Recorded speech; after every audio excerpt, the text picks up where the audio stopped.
Yan. So, hi everyone. We're gonna do another vlog. This is a vlog about kay Matthew. So, please open your Bible to Matthew chapter 9, verse 9 to 13. Matthew chapter 9, verse 9 to 13. Okay? So, Matthew follows Jesus. Yun ang sabi dito, no? As Jesus walked along, habang si Jesus ay naglalakad, he saw a man named Matthew sitting in a place for collecting taxes. Nakita niya ang isang lalaki na nagngangalang Mateo na nakaupo sa lugar kung saan nangongolekta ng mga buwis. Jesus said to him, sabi ni Jesus sa kanya, "Follow me." So he got up and went with Jesus. Kaya tumayo siya at sinundan si Jesus. Later, Jesus was having a meal. Maya-maya nung si Jesus ay kumakain at Matthew's house, sa tahanan ni Matthew, many tax collector and others with bad reputation came and ate with him and his close followers. Ayan. Marami ang mga taga-kolekta ng mga buwis ay mga merong masasamang reputasyon daw, no? Ibig sabihin, ito yung mga nakulong o nagkaroon ng mga accusation na sa kanila, no? At kumakain mga tao na to kasama si Jesus. At ang kanyang mga close, yung malapit sa kanyang mga tagapasunod. So, the Pharisees saw that Jesus was eating with these people. Nakita ng mga Pariseo na si Jesus ay kumakain kasama ang mga tao na ito. They asked his followers, tinanong nila sa kanyang tagapasunod, "Why does your teacher eat with this tax collector and other sinners?" Bakit ang inyong guro ay kumakain kasama ang mga taga-kolekta ng buwis at ang mga makasalanan? Jesus heard them say this. Narinig ni Jesus na sinasabi nila ito. So he said to them, kaya sinabi niya sa kanila, "Sick people are the ones who need a doctor." Yung mga may sakit na tao ang kailangan ng doktor. Not those who are healthy. Hindi yung mga tao na malusog na. Yan. You need to go and learn what the scripture means. Kailangan yung humayo at pag-aralan kung anong ibig sabihin ng banal na kasulatan. Okay? I don't want animal sacrifices. Ayoko na mga sakripisyo ng mga hayop, sabi niya. I come to ask sinners to join me. Pumunta ako para tawagin ang mga makasalanan at sumunod sa akin o umanib sa akin, parang gano'n. Not those who do everything right. Hindi yung sa mga tao na ginagawa na ang lahat ng mga tama. Yan, no? So, sinasabi lang dito sa verse na to na si Jesus, no? Actually, pumunta siya hindi para dun sa mga tingin nila that they are good enough na wala ng kasalanan. Hindi siya darating dito para isalba yung mga yun kasi they think na okay na sila, di ba? So, ang gusto talaga ni Papa God is to go here sa earth, no? Yung pause tayo, sorry po. Nasa bodega ako. To go here para pumunta dito upang tayo ay isalba. Lalo-lalo na yung mga dito sa sinabi niya, tax collector, yung mga taga-kolekta ng buwis o yung mga makasalanan. Bakit ba sinimention yung taga-kolekta ng buwis, no? Kasi ang taga-kolekta ng buwis, actually, kung money yung hawak nila, kung pera po yung hawak nila, di ba minsan meron mga bribe dyan, di ba meron mga, may mga naglalagay, something like that, or nagbibigay ng, extra para makuha yung mga gusto nila, di ba? So, parang ang lagay is ganoon, no? So, yung sa sinners naman, ibig sabihin yun yung mga either nagkaroon na ng mga cases, no? Nagkakaso na, 'di ba, na napagbintangan. Marami yan nung kumuha ko nung NBI, meron doon hold up ang dating. Hinuli siya para hold upin. At yun birthday ng mama niya ba o lola niya, parang ganun yung na-mention niya, no?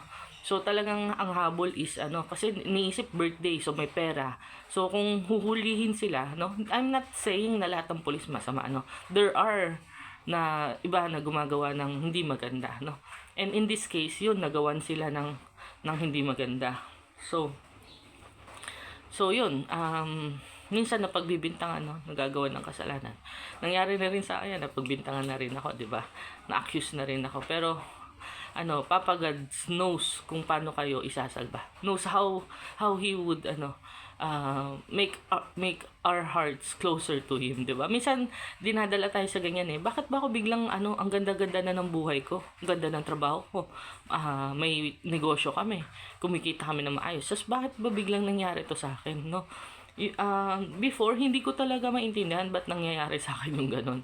Yung feeling ko, I'm on top of the world. Lahat ng gusto kong bilhin, mabibili ko. I have all the money that I want, that I need, di ba? Pero, isa-isa nawawala, isa-isa kinukuha. Bakit? Kasi He wants us, no? Ito sinasabi ko, sinishare ko sa inyo kasi ang gusto ni Papa God, hindi dahil parang Job, no, ang dating ng story.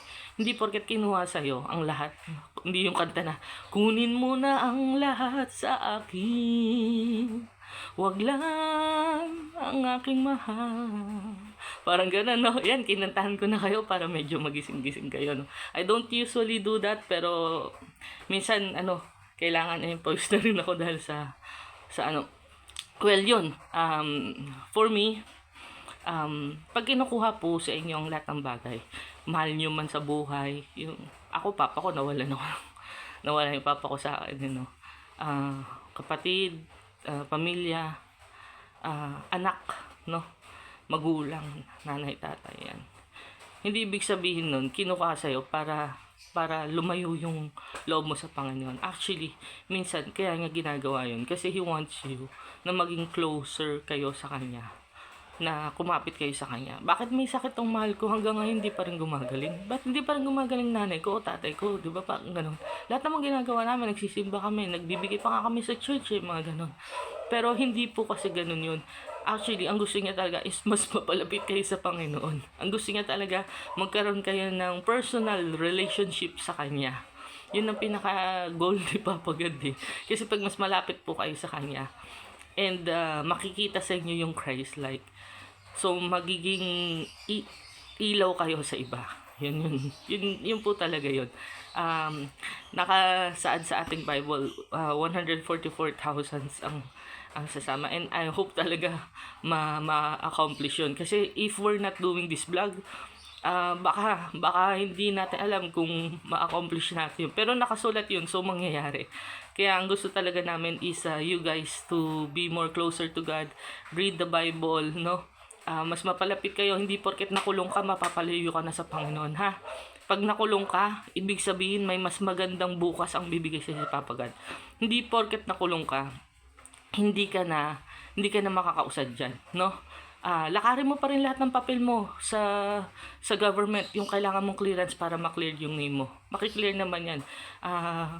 Kung nasa case ka, nasa hearing ka, lumaban ka, tapusin mo yung hearing. Kasi si Papa God, hindi ka hahayaan na matalo dyan sa hearing na yan. Kahit kalaban mo pa mga drug lord, addict, o malalakas sa gobyerno, gagawa si Papa God ng paraan para iligtas ka dyan. Okay? And, yung mga nakalabas na, kasi yung iba, yun nga yung na-meet ko sa NBI nung kumuha kami. In-accuse siya ng So,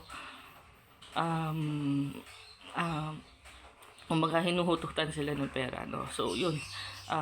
Lumaban po kayo, no? Huwag kayong matakot. Kumuha kayo ng NBI nyo, huwag kayong matakot. Huwag kayong magtago dyan sa bahay nyo dahil nangyari sa inyo yun, no? At kahit may kasalanan man kayo o wala kayong kasalanan, please, draw closer to God. Gagawa po siya ng parang para iligtas kayo. Kung ano man yan, iniinda nyo yung hindi kayo makaalis dyan sa depression nyo dahil nangyari sa inyo, dahil nasira na yung pangalan nyo.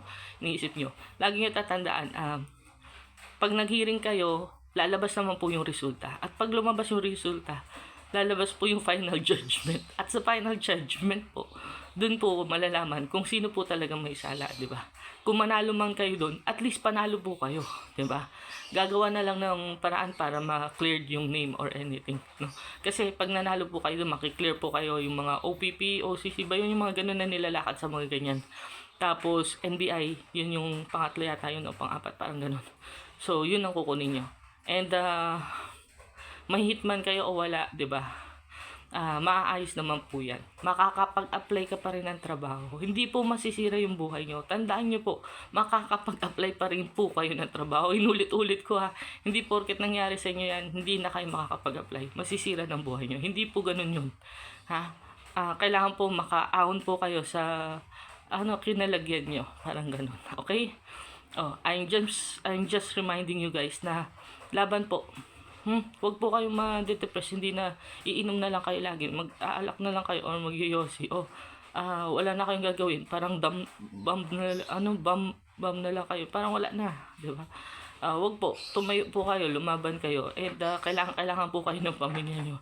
Lalo na ngayon. Lalo na kung dati maganda po yung kita niyo, 'di ba? So, yun.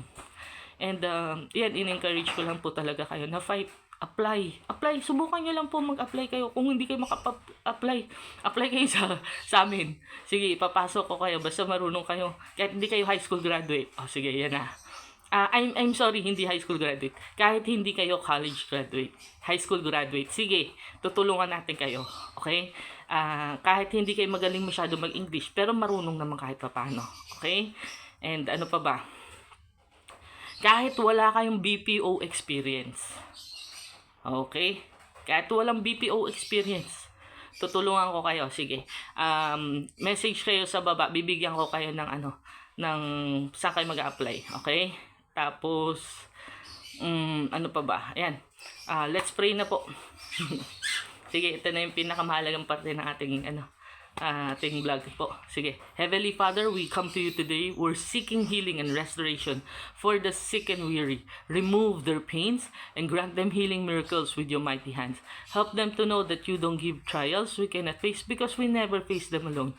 Through the power of your name, I destroy, cast down, shattered any stronghold that is keeping them from living complete freedom and victory in you. Calm their timid hearts and bring rest to the weary places. Sundan niyo po ako, Ama. Humingi po akong tawad sa lahat ng kasalanan ko. Hindi ko na po ulitin. Pumasok po kayo sa aking puso. Gagawin ko po kayong Panginoon at tagapagligtas. In Jesus' name we pray. Amen. Ayan. Maraming salamat po sa lahat ng sumabay at sumunod sa ating prayers. I hope you guys receive your healing po. And wag po kayong mag-give up. Laban lang po. Kaya nyo po yan. Wag po kayong susuko. Okay? At yun na lang. Till our next video. Ciao!